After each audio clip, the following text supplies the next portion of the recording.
Hello. So, in yet another random posting of random inspirations for my Patreon, um, I was going to do Jeremy and Aiden, and I will get to Jeremy and Aiden soon. Um, but given how much everybody was really excited about Patrick and Whiskey and seeing them show up on Thursday, um, I figured I would do Patrick and Whiskey um, and explain how that came about. Um, Couple things contributed to Patrick and Whiskey. One was Elizabeth um, at Dreamspinner got a hold of some really great pictures. Um, oh gosh, name escapes me now. He's a wonderful writer.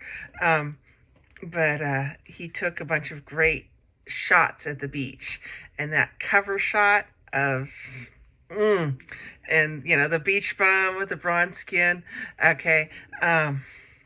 Elizabeth said, I want you to write a story to this. And I went, oh, yeah. Sure, why not? And that was fun. And at the same time, something else was happening. Now, when my son, Zoom Boy, was 6 years old, I got called into his first grade classroom, and his teacher was wonderful. Her name was Mrs. Weeds, and she was very sweet and a very, as I think someone who's been a first or second or kindergarten teacher for 30, 40 years has got to be pragmatic. So able to play with the children, be able to sit down with the parents and say, and she sat down with me and said, we love your child. I would have 30 of them. They'd make me old soon, but I would have 30 of them because your son is so extremely sweet. He is such a sweet, sweet boy. But I need to prepare you because this is going to happen next year. She said, I would say your son has an attention deficit if he had any attention at all. And what that's going to mean is that next year, you're going to have the same conversation with Mrs. Nicholson, who's going to be his teacher, and she is going to sit you down and say, you need to talk to your son's pediatrician and get him assessed. I said, okay. So I knew it was coming. And Mrs. Nicholson did have that conversation with me. As well as another interesting conversation that led to a really hilarious scene from Keeping from Forever Promised, the Fourth Promise Rock book. If somebody asks me about that someday, I will tell you which scene, but I think you can guess. So we had the conversation with Mrs. Nicholson, and we ended up going for the full gamut, full press assessment and medication regime for ADHD, which a lot of parents out there and a lot of writers out there and a lot of teachers out there know all about. Now, a couple things came out as I was listening to all these symptoms, obviously. One of them was me going, that sounds a lot like me. And the other one was, one of those big epiphanies. I'm like, oh, that explains so much about my life. But the other one was kind of I have always had kind of a patience for these kids when I was dealing with them, and I could deal with them and I could deal with them, and then my temper would explode, and that long fuse and sudden explosion is an ADHD thing, but also kind of an affinity for them, and I now get the affinity.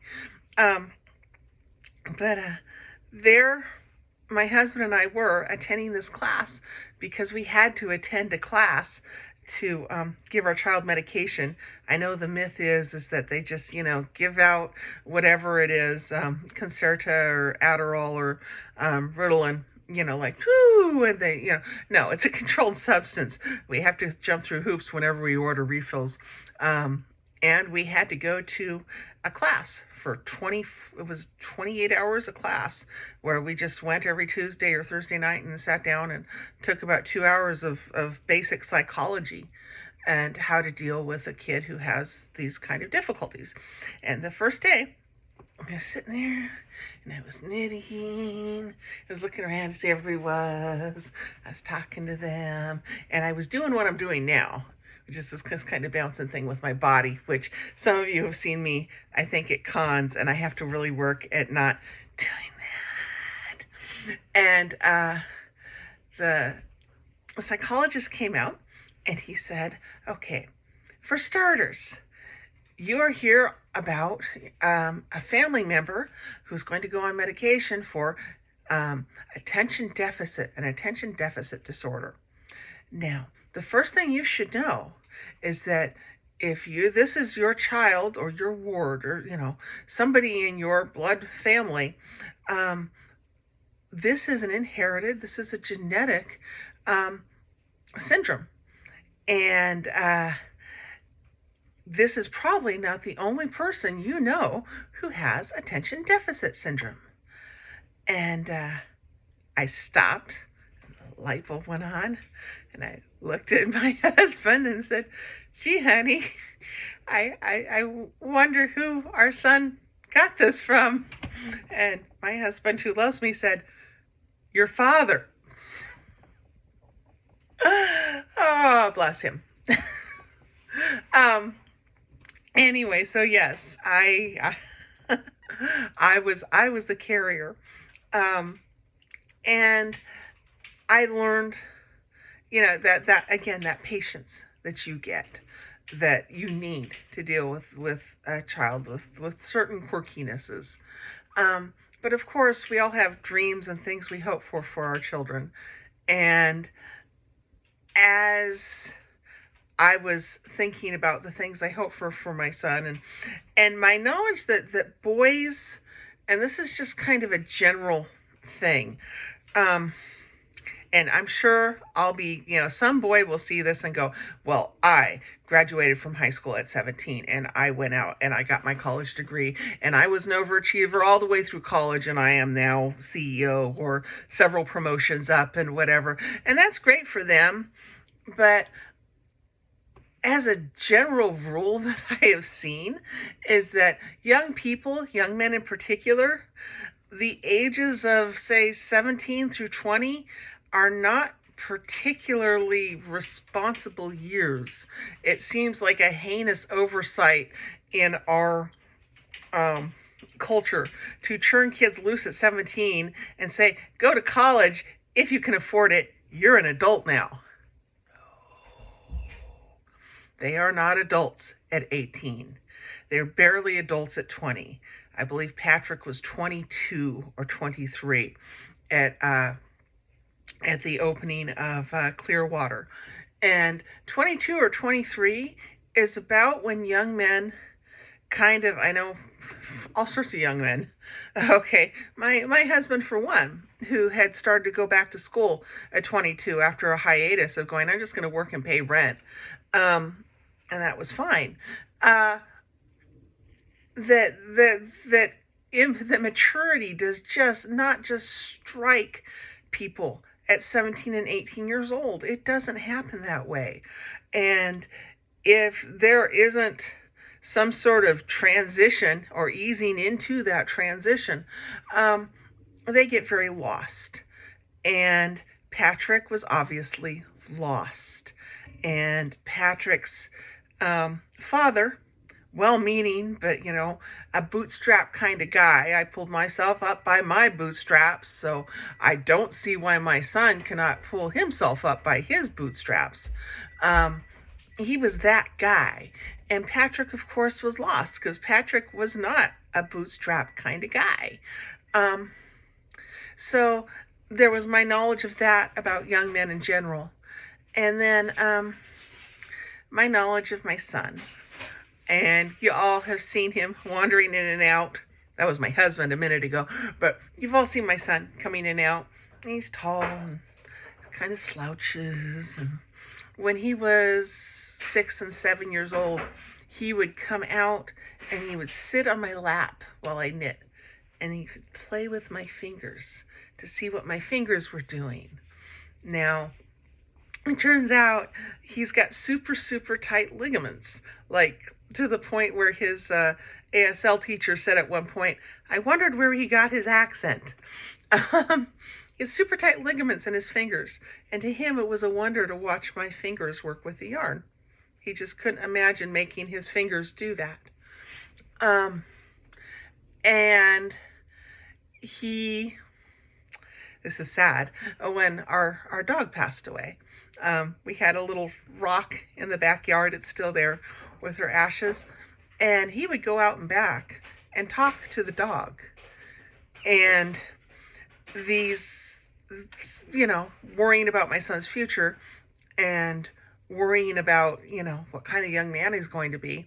Of course, some of that became Patrick, Patrick's fingers, the way they splanged out like that. The way he said, I'm sorry. That was Zoom Boy. And the way he talked to Cal and Catherine, and they were just going to be his friends. That was Zoom Boy. And this Clearwater, Patrick and Whiskey are obviously very, very personal to me. Now, for those of you wondering where Whiskey came from,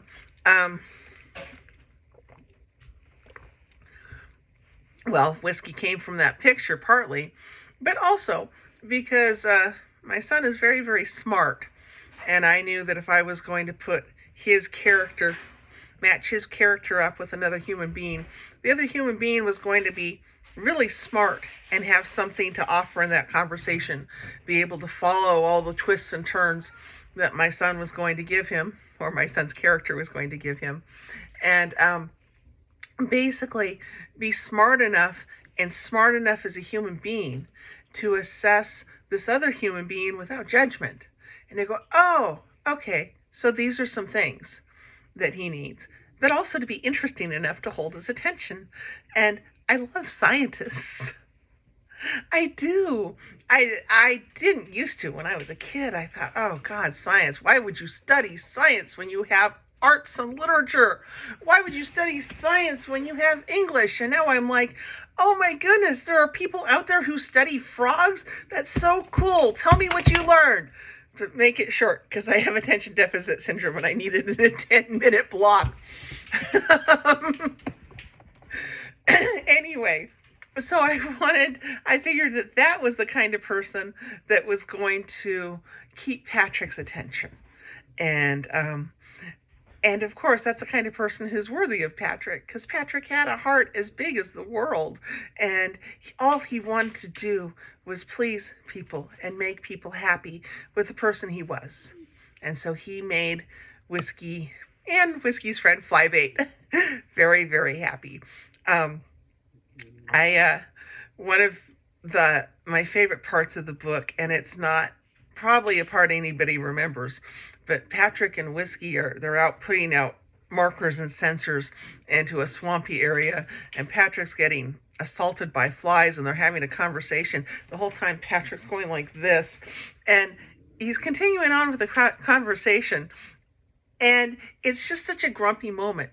He and Whiskey are being grumpy and irritated together, and trying to have, and to me, it's one of those conversations that actually can make or break a couple, because it's not always easy. We're not always physically comfortable. People with neuroatypicalities, ADHD and autism, we don't do well when physically uncomfortable. It tends to just snap our temper like that. And so if Patrick and Whiskey could put up with each other when they were physically uncomfortable and irritated, then I think they were going to last forever.